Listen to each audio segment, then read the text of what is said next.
Doctor کے سامنے یہ نہیں کہتے انشاءاللہ ڈاکٹر صاحب دوائی کھاؤں گا اور اس کے بعد کچھ بھی نہیں کرتے ہیں. انشاءاللہ کہنا بہت اچھی بات ہے، مگر میڈیکل اسٹور جاتے ہیں سیدھا اور جا کے دوائی لیتے ہیں. اچھا دوائی لینے کے بعد بھی گھر والوں کو بتاتے ہیں کہ ناشتے کے بعد یہ دینی ہے. آفس پہ اگر اسٹاف ہے تو اس کو بتاتے ہیں بھائی لنچ کے ساتھ یہ دوائی مجھے لینی ہے. اپنے ساتھ ڈبی ساتھ رکھتے ہیں، بلکہ بعض لوگ تو 2 رکھتے ہیں کہ ایک گھر پہ ایک آفس پہ، تاکہ مس نہ ہو جائے دوائی.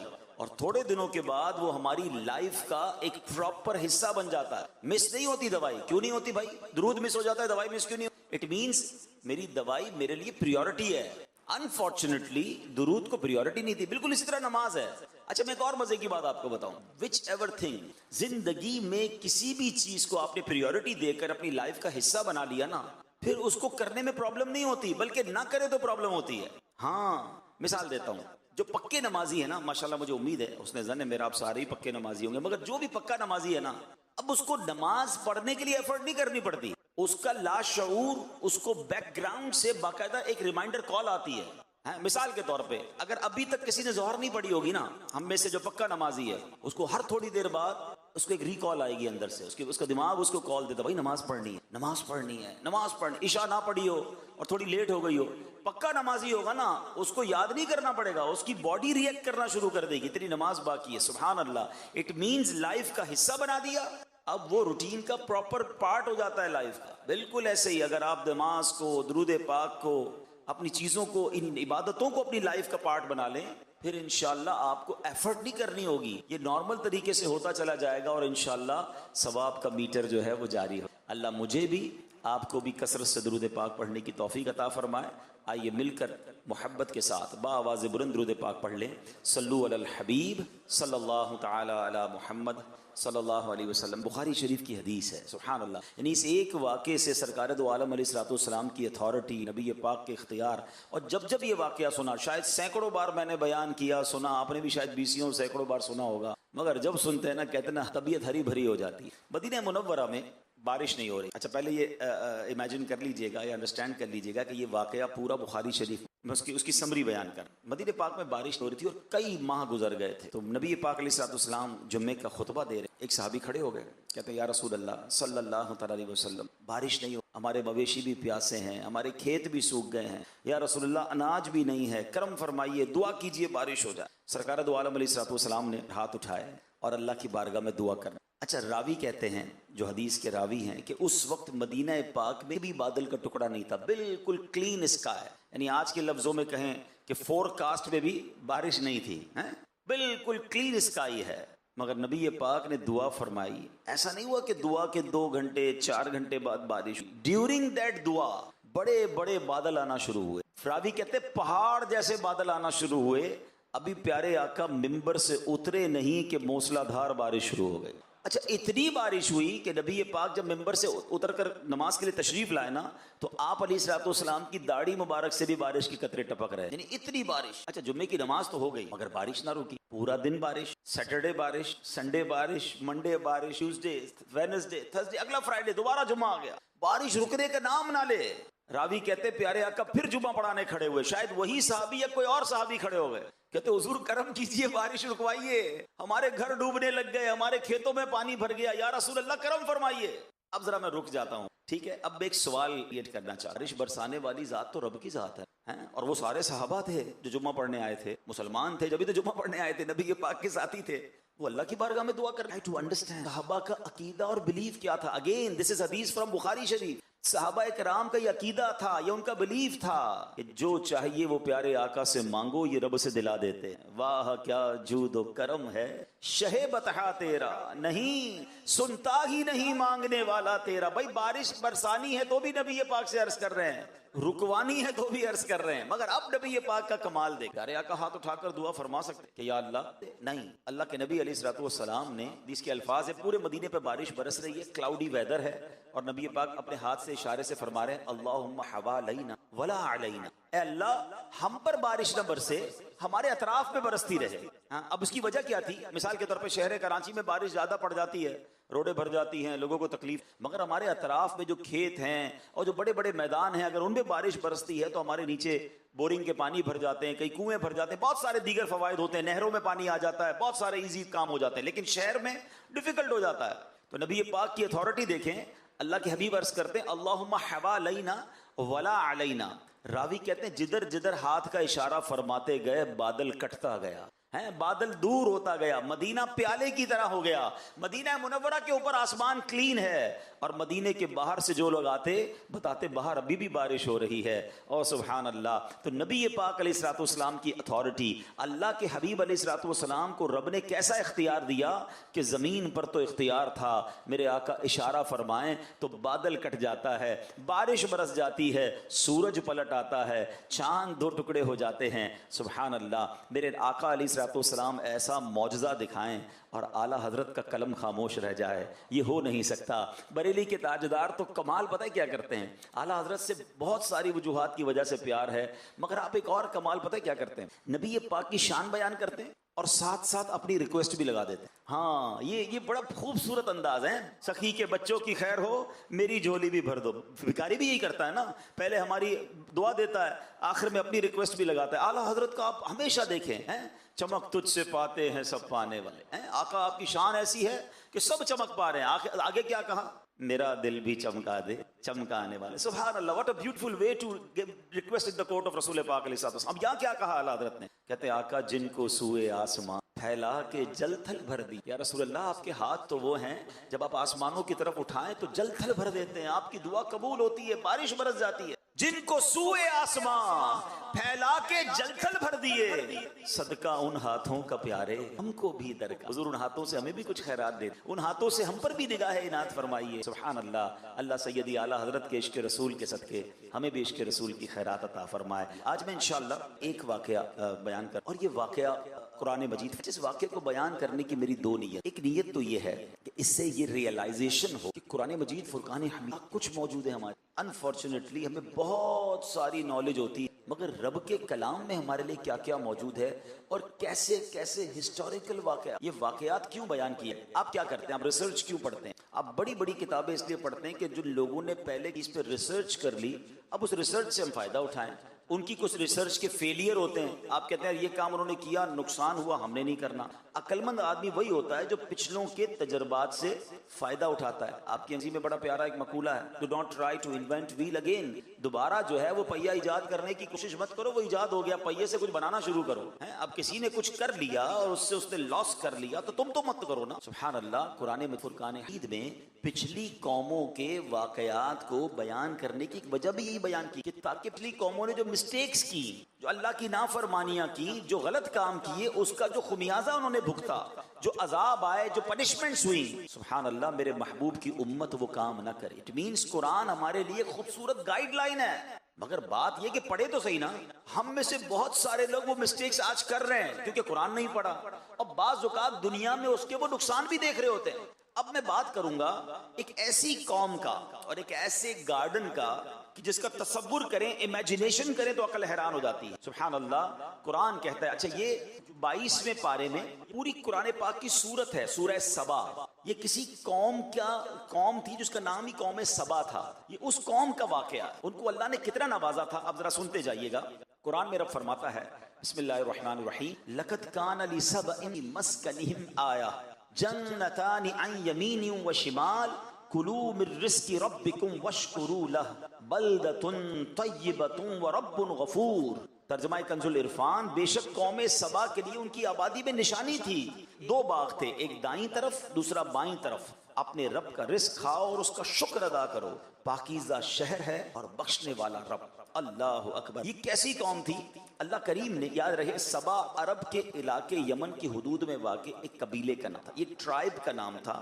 اور یہ قبیلہ اپنے دادا سبا بن یشجب بن یعرب بن قحطان کے نام سے مشہور تھا. یہ ایک پرسنالٹی کا نام تھا، پھر ایک قبیلے کا نام پڑ گیا. اور سبحان اللہ، اب قرآن میں سورہ سبا موجود. حضرت عبداللہ ابن عباس رضی اللہ عنہ فرماتے ہیں کہ رسول اللہ صلی اللہ علیہ وسلم سے سوال کیا گیا کہ سبا کسی مرد کا نام ہے، عورت کا، یا کسی سرزمین کا نام ہے؟ سرکار دو عالم صلی اللہ علیہ وسلم نے فرمایا کہ سبا ایک مرد تھا، کہ 10 بیٹے تھے، ان میں سے 6 یمن میں آباد ہو گئے، 4 شام میں، سیریا میں. اب آیت کا خلاصہ کیا ہے؟ یمن کے حدود میں جب یہ لوگ آباد تھے، اللہ پاک کی وحدانیت، قدرت پر دلالت کرنے والی ایک نشانی یہ کہ ان کے باغ میں، ان کے شہر معرب کے دونوں طرف کثیر باغات تھے، ان باغات میں پھلوں کی کثرت تھی. ان لوگوں تک انبیاء کرام کے ذریعے یہ کہا گیا اپنے رب کا رزق کھاؤ، انجوائے کرو اپنی لائف کو، مگر اللہ کی عبادت کرو، اللہ کا شکر بجا لاؤ. تمہارا شہر پاکیزہ ہے جس میں لطیف آب و ہوا ہے، صاف ستھری سرزمین ہے. آپ کو پتا وہ کتنی پیور ایئر تھی. میں بھی پچھلے دنوں نیوزی لینڈ گیا، میرے لیے بڑی شاکنگ بات تھی. یہ ضرور پتا تھا کہ وہاں کی آب و ہوا بڑی اچھی ہے، مگر مجھے بتایا گیا کہ نیوزی لینڈ کی ہوا جو ہے یا فجی کی جو ہوا ہے وہ باقاعدہ کینز میں پیک کر کے کئی ملکوں کو ایکسپورٹ کی جاتی ہے. سمجھا میرے ساتھ کچھ مذاق کر رہے ہیں. بھائی ایسا ہی ہے چائنا میں، آپ دیکھیں کہ یہ باقاعدہ جو $1 میں $2 میں نیوزی لینڈ کی ہوا ملتی ہے، لوگ اس کو اسمیل کرتے ہیں. مجھے پھر بھی یقین نہیں ہے، پھر میں نے انٹرنیٹ پر سرچ کیا تو واقعی ایسا تھا کہ آج بھی پیور ایئر کی اتنی ویلیو دنیا میں ہے کہ کئی لوگوں کو یہ کریز ہوتا ہے کہ ہم صاف ستھری ہوا لیں. اور میں نے وہاں دیکھا لوگ بڑی لانگ لائف جیتے ہیں، ہوا بڑی ہوتی ہے، صحت مند رہے. پر قرآن کہتا ہے سبا کے لوگوں کے پاس جو شہر تھا نا، اس شہر کی ہوا ایسی تھی جس میں کوئی مچھر ہی نہیں، کوئی مکھی نہیں تھی، کوئی کھٹمل نہیں تھا، سانپ بچھو کوئی نہیں تھا، بلکہ پاکیزگی کا عالم یہ ہوتا کہ کوئی دوسرے شہر کا آدمی اس شہر سے صرف گو تھرو کر لیتا، گزر جاتا، تو اگر اس کے جسم پر کوئی جوئیں یا کیڑے ہوتے وہ بھی مر جاتے تھے. اتنی پیور ایئر اللہ نے دی. اللہ اکبر. فرمایا اب اس نعمت پر اللہ نے ایسی آب و ہوا، اتنے زبردست باغات کا عالم یہ تھا. کوئی شخص اپنے سر پہ ٹوکرا اٹھا کر ان باغ سے گزرتا تھا تو خود ہی باغ سے پھل گر کر اس کے ٹوکرے میں بھر جاتے تھے. اتنے شاندار پھل، ایسی آب و ہوا. انہیں بار بار پیغام دیا گیا کہ اب اللہ کا شکر ادا کرو، اللہ کی نعمتیں اتنی شاندار ملی، عاجزی اختیار کرو، شکر گزار بن جاؤ. مگر ان لوگوں نے کیا کیا؟ ان لوگوں نے، قرآن کہتا ہے تو انہوں نے منہ پھیرا تو ہم نے ان پر زور کا سیلاب بھیجا. ان کے باغوں کے عوض 2 باغ انہیں بدل دیے جو کڑوے پھل والے اور جھاؤ والے اور کچھ تھوڑی سی بیریوں والے تھے. اب ہوا کیا، ذرا تفصیل سے سنیے گا کہ اللہ پاک نے ان کے پاس انبیاء بھیجے، ہر نبی کا انکار کرتے رہے، ہر نبی کو اوائڈ کرتے رہے اور اس کے معاذ اللہ بات کو ٹھکراتے رہے. یکے بعد دیگرے 13 نبی بھیجے گئے. قوم سبا کو سدھارنے کے لیے، اللہ کی طرف بلانے کے لیے، انہیں الارم کرنے کے لیے 13 انبیاء گئے، ان کو حق کی دعوتیں دیں، نعمتوں کی قدر یاد دلائی. وہ ایمان نہیں لائے، بلکہ انبیاء کرام کو کیا کہتے تھے پتہ ہے؟ جھٹلا کر کہ ہم نہیں جانتے کہ ہم پر کوئی خدا کی نعمت ہے. اپنے رب سے کہو اگر یہ نعمتیں اس کی ہیں تو روک کے دکھا دے. معاذ اللہ وہ یہ سمجھنے لگے کہ یہ تو ہمارا حق ہے، یہ ہمارا ملک ہے، ہماری سٹی ہے، یہ ڈیولپمنٹ ہم نے کی ہے، اگر اللہ کا ہے تو اللہ سے کہو، روک کے بتا دے. وہ انکار کرتے تھے، وہ غرور کرتے تھے، وہ تکبر کرتے تھے. اللہ اکبر. اب کیا ہوا میرے پیارے اسلامی بھائی؟ اب اللہ پاک نے ان کے اس انکار کا، ان کے غرور کا، اس گھمنڈ کا کیا ان پر عذاب آیا. اب ذرا غور سے، جب ان لوگوں نے بہت زیادہ انکار کیا نا تو اللہ کریم ان کے پاس حماد اور ان کی قوم، یہ حماد قوم کہلاتی، کا طغیان بڑھ گیا، عصیان بڑھ گیا. تو اللہ پاک نے سیلاب بھی، ایسا سیلاب آیا کہ ان کے باغ، ان کے اموال، ان کے باغات سب کچھ اس میں غرق ہو گئے. پوری بستی ریت کے تودوں میں دفن ہو گئی. اس طرح یہ قوم تباہ و برباد ہو گئی. اور ان کے باغ پوری دنیا میں اگزامپل تھے، لوگ اس کی سیر کرنے آتے تھے. اس سیلاب کے بعد وہ ضرب المثل اگزامپل بن گئے. یعنی ان کے باغ کی جگہ جنگلی بیریاں اگائیں، جھاؤ اگائے، خوفناک جنگل اگ گئے. یہ قوم لذیذ پھلوں کو ترس گئی. اللہ اکبر. اے میرے پیارے اسلامی بھائیوں، اس واقعے میں ہم سب کے لیے بہت کچھ درس عبرت ہے کہ جب رب ناراض ہوتا ہے، رب کی نعمتوں کی قدر نہیں کی جاتی تو پھر کیا ہوتا ہے. اچھا، اب اس قوم پر سیلاب کیسے آیا؟ یہ بھی اللہ کی قدرت کا نظارہ دیکھیے گا. قوم سبا کے بستی کے کنارے کے پہاڑوں کے دامن میں بند باندھ کر ملکہ بلقیس نے بڑے بڑے تالاب اوپر نیچے بنا دیے. 3 تالاب تھے مگر 3 سٹوری بڑے بڑے تالاب تھے. اب ایک چوہے نے، اللہ کی طرف سے جب عذاب آتا ہے نا تو اپنی قدرت کا نظارہ بھی ایسے ہی دکھاتا ہے. اتنی بڑی قوم، اتنا کر و فر، ایک چوہا اس نے اللہ کے حکم سے بند کی دیوار میں سوراخ کر دی. اب پانی نکلنا شروع ہوا. اب پانی کا پریشر آیا تو وہ شگاف بڑا ہوتا چلا گیا، وہ سوراخ بڑا ہوتا چلا گیا، یہاں تک کہ بند کی دیوار ٹوٹی. اب وہ پورا پانی سیلاب کی صورت میں ان کی قوم پر آیا. یہ اپنے گھروں میں غافل تھے، چین کی بانسری بجا رہے تھے، غرور اور تکبر اور گھمنڈ میں جی رہے تھے. ایسا سیلاب آیا کہ ان کا تمام مال و اسباب جو ہے وہ برباد ہو. قرآنی واقعہ جو سورہ سبا، جس وجہ سے سورہ سبا اسے کہا جاتا ہے، یہ قوم سبا کا ایک اور واقعہ۔ قرآن مجید ایکچولی میں نے جیسے شروع میں کہا اتنی زبردست گائیڈ لائن ہے ہمارے لیے، ہم پڑھیں نا تو اتنا کچھ سیکھنے کو ملتا ہے۔ اچھا یہ بھی باغ والوں کا ہی واقعہ، اب ذرا سنیے گا۔ پہلے قرآن پاک کی ایک آیت پڑھ دیتا ہوں، اور یہ آیت ہے 29ویں پارے کی سورہ قلم کے اندر، ٹھیک ہے؟ اللہ قرآن میں فرماتا ہے ترجمہ، بے شک ہم نے انہیں جانچا جیسا باغ والوں کو جانچا تھا جب انہوں نے قسم کھائی کہ ضرور صبح ہوتے ہی اس باغ کو کاٹ لیں گے۔ اب یہ بڑا امیزنگ واقعہ ہے۔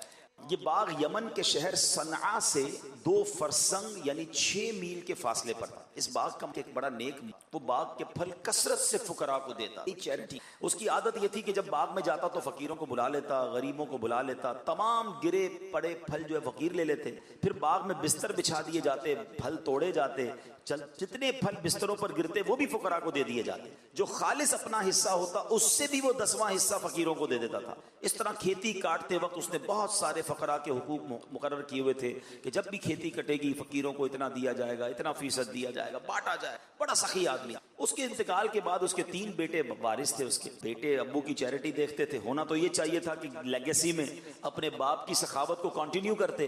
اب انہوں نے مشورہ کیا کہ جتنا ابو بانٹتے تھے ہم بھی اتنی خیرات کریں گے تو ہمارے حصے میں تو کم آئے گا، ہمارے پاس تو جو ہے وہ پیسے کم ہو جائیں گے، ہم اللہ کی راہ میں اتنا بانٹیں گے۔ تو انہوں نے کہا ایسا کریں کل ہماری کھیتی کاٹنی۔ تینوں نے مل کر قسم کھائی کہ صبح جلدی پہنچ جاتے ہیں، فقیروں کو نہیں بتاتے جو ہر بار آتے ہیں غریب لوگ، ہم سارا مال خود ہی جو ہے نا وہ کاٹ کے اپنے پاس رکھ لیں۔ صبح ارلی مارننگ وہ پہنچ گئے اپنے باغ۔ اللہ اکبر! پھر کیا ہوا؟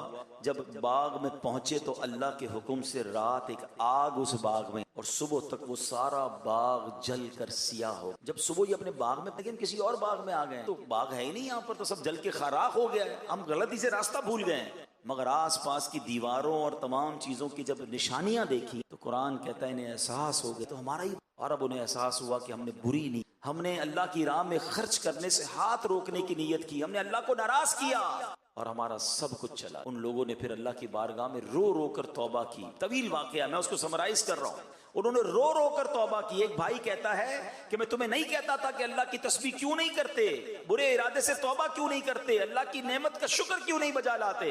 اب سب ایک دوسرے کی طرف دیکھنے لگے، رونے لگے کہ واقعی سے مسٹیک نے اللہ کو ناراض کیا، ہمارا سب کچھ چلا گیا، ہم اللہ کی راہ میں تھوڑا دیتے تھے، اللہ ملٹی پلائی کرتا تھا، مگر ہم نے تو سبھی ضائع کر دیا۔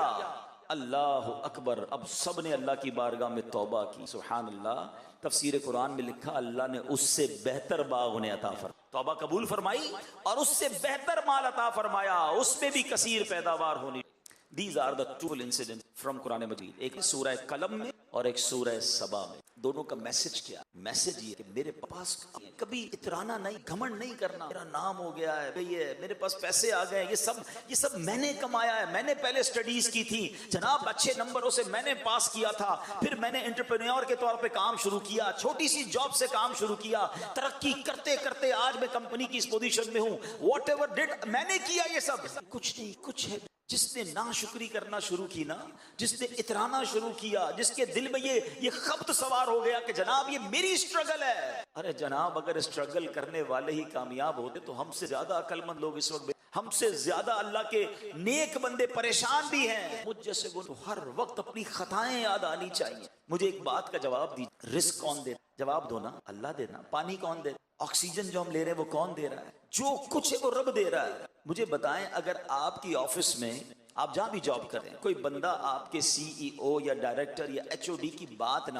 جب بھی وہ کوئی بات کرے اس کا الٹا کا جواب دے، آلویز وہ بات کا الٹا کام کرے، روز مسٹیکس کرے، کیا جو باؤنٹیز، جو فیسلٹیز جو اس کو کمپنی میں حاصل ہے وہ باقی رہیں گی؟ بندہ کہے گا ٹھیک ہے، جب آپ کمپنی کے لیے کام ہی نہیں کر رہے تو آپ کی جاب ختم، اپنی گاڑی واپس کریں، اپنی فیسلٹیز واپس کریں، تمام پریولیجز ختم کر دیے جاتے ہیں، بیکاز آپ کمپنی کے رول کو فالو نہیں کر رہے، اپنے ہیڈ کو جواب نہیں دے رہے۔ مجھے ایک بات بتائیں، میں صبح اور شام اللہ نافرمانیاں کر رہا ہوں، سے کھانا نہیں تو مجھ سے آکسیجن ہے، ہونا کیا چاہیے؟ لاجک کیا کہتی ہے؟ میری آنکھیں حرام دیکھتی، اللہ کی نافرمانی کرتی، میں اندھا کر دیا، کیونکہ اللہ نے آنکھ دی تھی نا۔ اے میرے بندے، میں نے آنکھ دی اپنی فرما برداری کے لیے، تو ان آنکھوں سے گناہ کر رہا ہے، روشنی ختم۔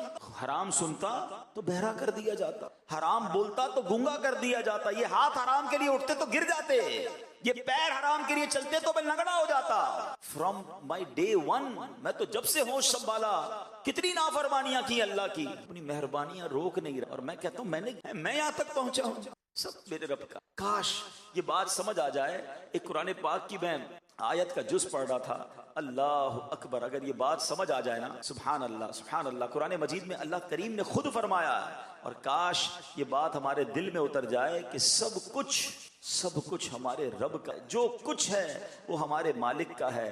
اللہ کرے کہ یہ بات ہم سمجھ لیں تو پھر انشاءاللہ چیزیں سمجھنا شروع ہو جائیں گی. تو اے میرے پیارے اسلامی بھائیوں، ہمیں اپنی ان تمام باتوں کو سمجھنا بھی ہے اور آئندہ اترانا نہیں، شکر گزار بننا. اگر آپ چاہتے ہیں نا کہ آپ کی میری عزتوں میں ترقی ہو جائے، سبحان اللہ، قرآن میں اللہ فرماتا ہے الولایۃ للہ الحق. خود رب نے قرآن میں فرمایا تمام اختیار سچے اللہ کا. یہ ادھر نقش کر ہیں، الولایۃ للہ الحق، تمام اختیار سچے اللہ کا، میرا کچھ نہیں ہے.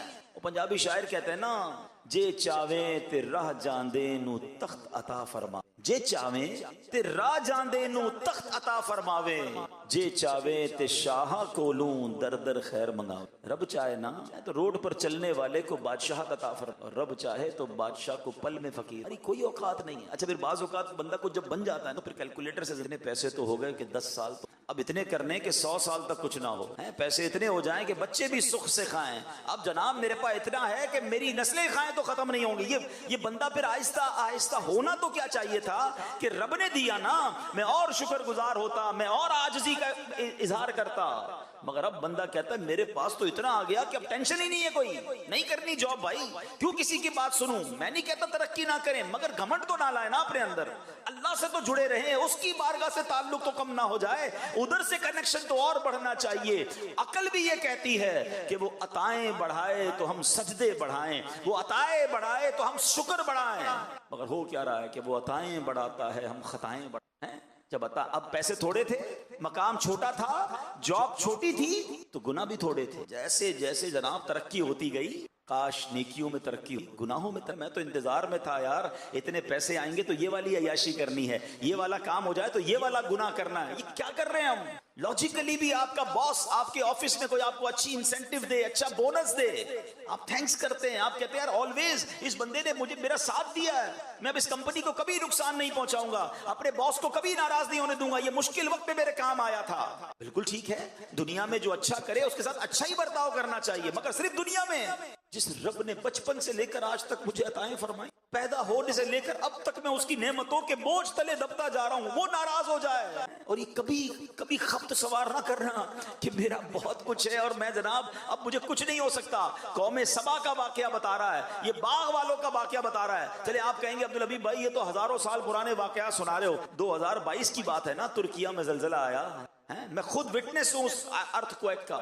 40 سیکنڈ 30 سیکنڈ کے اندر کیا ارب پتی لوگ روڈ پہ آ گئے، فیکٹریاں تباہ ہو گئی ودن 40 سیکنڈ، بلڈنگیں گر گئیں. میں نے ایک رات گزاری ہے، میں نے زندگی میں بہت ٹریول کیا ہے، یہ وقت نہیں ہے اس پر بات کرنے کا، مگر میں اس رات کو نہیں بھولتا ہوں. وہ رات میں نے ہتائی سٹی ہے ترکیہ کی، میں نے وہ رات وہاں گزاری. That was, میری زندگی کی مشکل ترین رات تھی. اس کی 2-3 وجوہات تھیں. ایک تو ٹھنڈ تھی، ٹھیک ہے، ہم ایک گاڑی کے ساتھ گئے تھے سامان لے کر، ایک ہمارے ساتھ چھوٹی وین تھی، ہم نے کہا ہم سامان بانٹیں گے. ٹریفک کی وجہ سے ہم 2 گھنٹے کا راستہ 10 گھنٹے میں ہم نے طے کیا. جب ہم پہنچے تو رات کے 1:30-2 بج گئے. وہ گاڑی والا کہتا ہے میں نے واپس جانا. ہم نے اس کی منتیں کی، ترلے کیے، بھائی رک جاؤ صبح ہو جائے، ہم سامان بانٹنے آئے، ابھی رات 2 بجے ہم کس کو سامان بانٹے. لوگ بیچارے روڈوں پہ سو گئے تھے، ٹینٹ لگے ہوئے تھے، آگ جل رہی تھی، سردی کی رات تھی، عورتیں بچے خیمے میں آرام کر رہے ہوں گے. ہم نے کہا فجر ہوتے ہی ہم سامان بانٹیں گے، تم چلے جانا. اس نے کہا نہیں مجھے جانا ہے. ہم کیا کرتے، پردیس تھا، سارا سامان اس نے روڈ پہ اتار دیا، وہ واپس چلا گیا. اب سامان تھا، ہم تھے اور ہمارے پاس ایک گاڑی. سردی کی رات اور میں سوچتا رہا کہ بہت رویا. یا اللہ ایک رات نہیں گزر رہی، پورا شہر اس وقت روڈ پہ ہے، میں تو آج صبح ہوگی سامان بانٹوں گا واپس چلا جاؤں گا. یہی راتیں ساری پتہ نہیں کب تک گزاریں گے. آج مجھے 1 مہینہ پہلے، 1 سال کے بعد، ابھی 15 دن پہلے مجھے ویڈیو آئی کہ وہی شہر اب پورا گراؤنڈ ہو چکا ہے. انہوں نے 6000 بلڈنگیں سب زیرو کر دی، اب بلڈنگیں بننے جا رہی ہیں. اس کا مطلب 1-1.5 سال سے وہ لوگ روڈ پہ ہی ہیں نا، یا خیمے میں ہیں، یا پتہ نہیں کسی رشتہ دار کے گھر رہ رہے ہیں. آپ یقین کریں سامنے بلڈنگیں گری نہیں تھی، بلڈنگیں 25-50-100 بلڈنگیں گری تھی، باقی ساری بلڈنگیں کھڑی تھی. لیکن لوگ روڈ پہ بیٹھے تھے, اندر جانے کی ہمت نہیں تھی. ہر چند منٹ کے بعد, ہر تھوڑی دیر کے بعد ایک اور آفٹر شاک آتا تھا, ایک کوئی نہ کوئی بلڈنگ گر جاتی. اب اعلان یہ تھا کہ کوئی بلڈنگ کے اندر نہیں جائے گا. گرم کپڑے موجود تھے, کھانے کا سامان موجود تھا, بچوں کا دودھ موجود تھا, بٹ nobody have courage ہی نہیں تھی کہ بلڈنگ میں جائیں اور اپنا سامان لے کر آئیں. نیچے روڈ پہ سب لوگ بیٹھے تھے, بچے بیٹھے تھے, عورتیں بیٹھی تھی. میں سوچنے لگا یا اللہ, تھوڑی دیر پہلے یہ سب گھر والے تھے, تھوڑی دیر بعد یہ سب روڈ پر. سمجھو اس بات, منٹ نہیں لگے گا, رب چاہے نا سب واپس جا. تو پھر کس بات کا اترانا ہے, پھر کس بات کا گھمنڈ ہے, یہ میں نے کیا ہے, یہ میں نے کیا, کچھ نہیں کیا ہے, کچھ نہیں کیا. جو دیا ہے میرے رب نے, کا احسان ہے, میں قابل بھی نہیں ہوں. یقین جانے ہمارے گناہ اتنے ہیں کہ ہمیں تو کھانا بھی نہ ملے, پانی بھی نہ ملے, آکسیجن بھی نہ ملے. اتنے بڑے نافرمان کو کوئی عزت دیتا ہے, اتنے بڑے نافرمان کو کوئی رزق دیتا ہے, سب اس کی مہربانی. سبحان اللہ. جو اس کو مان لیتا ہے نا, جو اس کو ایکسپٹ کر لیتا ہے, سبحان اللہ. سچ بتاؤ, ہمیں کوئی نعمت دے, کوئی تحفہ دے, ہم اس کا شکریہ ادا کریں. ہم نے کوئی کمال نہیں کیا, ارے اس کی مہربانی تھی. مگر اس رب کی شان دیکھو کہ اگر کوئی مان لینا کہ مولا تیری مہربانی ہے, تیرا شکر ہے, پھر وہ قرآن میں ایک اور انعام کا اعلان فرماتا ہے, لَإِن شَكَرْتُمْ لَأَزِيدَنَّكُمْ. میرا شکر ادا کرو میں تمہیں اور عطا کروں گا, میرا شکر ادا کرو میں تمہیں اور عطا کروں گا. اٹ مینز اگر ہم اس میں ملٹیپلیکیشن چاہتے ہیں, میری عزت بڑھتی رہے, میری شہرت بڑھتی رہے, میری دولت بڑھتی رہے, میری نعمتیں بڑھتی رہیں, فارمولا ایک ہی, دوستی کر لو, احسان مانو اس کا, شکر ادا کرنا شروع. ہاں, اور جو شکر نہیں کرتے نا, حضرت حسن بصری رحمت اللہ تعالی فرماتے ہیں کہ جو بندہ اللہ کی نعمت کا شکر ادا نہیں کرتا نا, تو اللہ کریم اسی نعمت کو عذاب بنا دیتا. اب یہ بڑی عجیب بات ہے کہ نعمت عذاب کیسے بن سکتی. میں نے جب یہ روایت پڑھی تو میں سوچنے لگا کہ نعمت عذاب کیسے بن سکتی. ہاں, نعمت عذاب بنتی. پیسہ نعمت ہے نا, ہر بندہ دعا کرتا ہے یا اللہ مال میں برکت دے. مگر ہم نے دیکھا کہ کچھ لوگوں کے پاس مال نہیں تھا, بڑی ایزی لائف گزار رہے, مزے میں تھے, تھوڑی بہت ڈیفیکلٹی تھی پیسہ نہ ہونے کی وجہ سے, مگر جب مال آیا نا ان کی لائف ہی بدل گئی, ٹینشنیں ہی بڑھ گئی ہیں. پیسے والے تو ہو گئے, سکون چلا گیا, کوئی مال چھین کے چلا گیا, کوئی قبضہ کر لیا, مال لے کڈنیپ کر لیا گیا. ارے مال آیا تو پریشان ہو گیا. کہیں ایسا تو نہیں کہ مال ملا تو ناشکری کرنا شروع کر دی, مال ہی عذاب بنا دیا. زوجہ, وائف, بڑی نعمت. کئی لوگ دعا کرتے ہیں, اچھی بات, اچھی بیوی واقعی اللہ کی بہت بڑی نعمت ہے. مگر ہم نے کئی لوگوں کی شادی سے پہلے لائف ٹھیک تھی, مگر شادی کے بعد ایسا ہوا کہ پوری زندگی برباد ہو کے رہے. کیا ہوا؟ ایسا تو نہیں کہ شادی کرتے وقت اللہ کی ناشکری, یہی بیوی, یہی رشتہ عذاب بنا دی. اولاد کتنی بڑی نعمت ہے, دعا کرتا ہے بندہ جو بے اولاد ہوتا ہے. اور ہم نے دیکھا کہ کئی اولاد, بچہ ہوا, بڑا ہوا, باپ کو ہی مار کے گھر سے نکال دیا. ایسا بیٹا ملا کہ باپ کو ہی ذلیل کر کے رکھ دیا. ارے اولاد عذاب بن گئی. اٹ مین وہ رب کی قدرت ہے, نعمت دے, سبحان اللہ, شکر کرنا, ورنہ کہیں یہ نعمت چھین نہ لی جائے, اسی نعمت کو ہمارے لیے تکلیف تو ہے میرے پیار, گزارنی اتنی رہ گئی. ہاں, اللہ کی فرما برداری میں. اب آتے ہیں شکر ہے کیا. اب یہ تو شاید انڈرسٹینڈ کر لیا ہوگا سب نے کہ ہاں یار شکر گزار بننا. اچھا, اب شکر کی بھی ڈیفینیشن سمجھنی ضروری ہے. ہم سمجھتے ہیں کہ جناب تسبیح پکڑی, الحمدللہ الحمدللہ, یا اللہ تیرا شکر, یہ شکر. یقیناً دس از دا ون وے, ایک طریقہ ضرور ہے کہ زبان سے اللہ تعالیٰ کا شکر ادا کیا جائے. مگر میں آپ کو ایک لاجیکلی بات سمجھ, کسی باپ کا کوئی بیٹا ہو اور وہ کہے کہ جناب مجھے اپنے والد صاحب سے بڑی محبت ہے. والد صاحب کے بیٹا جلدی گھر آ جانا, گھر پہ جلدی نہیں آؤں گا, آپ سے محبت بڑی ہے. بیٹا یہ والا کام کر دو, میں نے کام نہیں کرنا ہے, آپ سے محبت بڑی ہے. بیٹا یہ کب کر دو, یہ کام مت کرنا میں نے یہی کام ہے, مگر آپ سے محبت بڑی ہے. یار مذاق ہو رہا ہے, زبان سے کہی جا رہا ہے محبت بڑی ہے, بات ایک نہیں مان رہا. بات سمجھ رہے میری, یعنی یہ کیسی محبت ہے کہ زبان سے جاری ہے, عمل اس کے خلاف ہے. تو اب آپ نے اور میں نے سوچنا ہے کہ ہم زبان سے کہہ رہے ہیں, کہ یا اللہ تیرا شکر, یا اللہ تیرا شکر, اور اللہ کی بات کوئی نہیں ماننی ہے. تو علماء نے ایکچوئل شکر یہ ہے کہ بندہ رب کی نافرمانی ناشکری ہے. شکر یہ کہ بندہ اللہ کی فرما برداری کرے, اللہ کو راضی کرنے والے کام کرے. تو پریکٹیکل شکر یہ ہے کہ ہماری نماز قضا نہ ہو, پریکٹیکل شکر یہ ہے کہ ہم اللہ کی نافرمانی نہ کریں, ہم حرام روزی کی طرف نہ جائیں. تو جو پریکٹیکل فرما بردار بن جاتا نا اللہ کا, ایکچوئل شکر گزار بھی وہی ہوتی. مہربانی عطا کی ہمیں رب کا نافرمان نہیں, نافرمانی. تو پھر ایسا نہ ہو کہ ہم جو ہے وہ اپنی نعمتوں کو خود کھو دیں. اچھا, ایسا بہت جگہ پر ہو. ایک اور میں بات, دل کا درد ہے ہمارے ساتھ, شیطان نے پتہ ایک اور کام کیا کیا. ویسے تو پوری لائف ہمیں شکر گزار بننا چاہیے, مگر وین ایور ہمیں کوئی خاص نعمت ملتی ہے نا, تب تو زیادہ شکر کرنا چاہیے نا. لیکن شیطان نے ہمارے ساتھ گیم یہ کی ہے کہ whenever we try to celebrate some thing,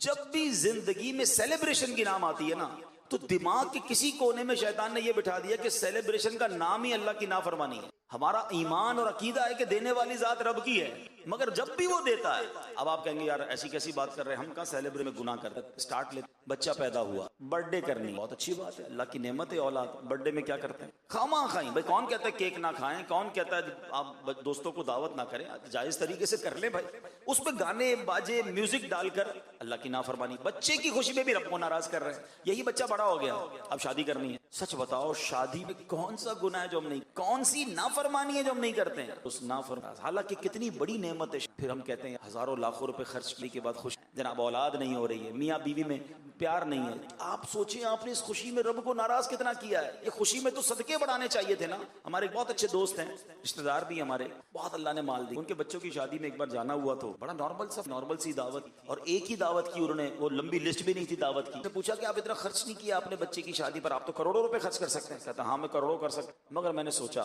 کہ میں کروڑوں روپے اپنی بچوں کی شادی پر غلط کاموں پہ لگا دوں۔ اب میرا فارمولا یہ ہے کہ ہر بچے کی شادی میں 2 غریب بچوں کی شادیاں، اور اس کا فائدہ یہ ہوتا ہے کہ وہ 2 جوڑے جو ہے نا ساری زندگی میرے بچے کے لیے دعا کرتے رہتے ہیں، اللہ اس کو خوشیاں دے دے۔ بھائی خرچ کرنے کے اور بھی تو طریقے ہیں نا، سیلیبریشن کے اور بھی تو انداز ہیں۔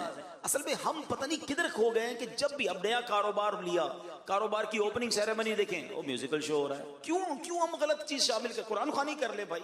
اچھا آپ کو قرآن خوانی نہیں کرنی، دعوت کھلائیں، دعوت تو کھلا لے، اچھی نیتوں سے کھلائیں گے، اس کا بھی ثواب ملے گا۔ حرام چیز کو کیوں انوالو کرتے ہیں؟ کیوں اپنے رب کو ناراض کرنے والے ہم کام کرتے ہیں؟ تو اللہ کرے کہ آج کے اس مختصر سے بیان میں قرآن کے ان 2 واقعات سے ہم یہ سبق حاصل کریں۔ پہلے تو یہ دل میں ہمیں ہر وقت خیال ہونا چاہیے کہ میرا کچھ، اور وہ جب چاہے واپس لے سکتا ہے۔ جب یہ خیال ہو جائے گا نا تو پھر اکڑ نہیں آئے گی، پھر غرور نہیں آئے گا، پھر تکبر دل میں نہیں آئے گا کہ میں نے سب کچھ کیا، میں سپیریئر، مجھ پر مہربانیاں ہو رہی ہیں، مجھ پر احسان ہو رہے ہیں، مجھ پر کرم نوازیاں ہو رہی ہیں، اے مالک یہ جاری رکھی ہو، یہ واپس مت لے لینا۔ اللہ کے نبی علیہ الصلوۃ والسلام کی دعا پڑھے نا، اللہم انی اعوذ بک من زوال نعمتک، حدیثوں میں یہ دعا موجود ہے، اے اللہ میں زوال نعمت سے تیری پناہ مانگتا ہوں۔ یہ مانگا کرو دعائیں، یہ نعمتوں کو زوال لگنے میں دیر نہیں لگتی، بس اللہ کرے کہ ہم شکر گزار رہے۔ مٹا دے اپنی ہستی کچھ مرتبہ چاہے، مٹا دے اپنی ہستی کو اگر کچھ مرتبہ چاہے، کہ دانا خاک میں مل کر گلے گلزار۔ عاجزی کا انداز اختیار کریں گے، اللہ ترقی عطا فرمائے گا۔ نبی پاک علیہ الصلوۃ والسلام کی ایک اور بڑی پیاری، اس سے اندازہ ہوگا کہ اللہ کے حبیب علیہ الصلوۃ والسلام دنیا سے آپ کا تعلق کیسا تھا اور رب سے تعلق کیسا تھا، اور یہ دعا ایکچولی ٹیچنگ بھی ہے ہمارے لیے۔ دعا کیا ہے؟ اللہم انی اعوذ بک من دنیا تمنع خیر الآخرہ، اے اللہ پاک میں ایسی دنیا سے تیری پناہ چاہتا ہوں جو آخرت کی بھلائی سے روک۔ دنیا صبح و شام، دنیا صبح و شام مال، صبح و شام جناب دنیا کے خواب، اور آخرت بھلائے بیٹھا۔ اللہ کے حبیب کیا عرض کر رہے ہیں؟ اے اللہ میں ایسی دنیا سے تیری پناہ چاہتا ہوں جو آخرت کی بھلائی سے روک دے۔ اب آگے سنیے، وَأَعُوذُ بِكَ مِنْ حَيَاةٍ تمنع خیر الممات، اے اللہ ایسی زندگی سے تیری پناہ مانگتا ہوں جو اچھی موت سے روک۔ زندگی تو کمال ہو گئی نا، او گاڑیاں لش پش، زندگی کے ساری لگژریز حاصل کر لی، موت اچھی نہ ہوئی تو کیا کرنا ہے؟ یہ تو تھوڑی ہے نا، اصل تو وہ لائف ہے۔ دعا کرو کہ لائف ایسی گزرے کہ موت اچھی ہو، ہاں زندگی ایسی گزارو کہ آخرت اچھی ہو جائے۔ کیا خوبصورت قول ہے ایک بزرگ کا، فرماتے زمین کے اوپر کام اور زمین کے اندر آرام۔ اللہ زمین کے اوپر ایسا کام کروا لے جب زمین کے اندر جائے نا تو مار نہ پڑے، ادھر آرام کرے۔ ادھر آرام کرنا ہے، ادھر تھوڑی آرام کرنا ہے، ادھر غفلت کی نیند سوئے ہوئے، ادھر نماز قضا ہو رہی ہے۔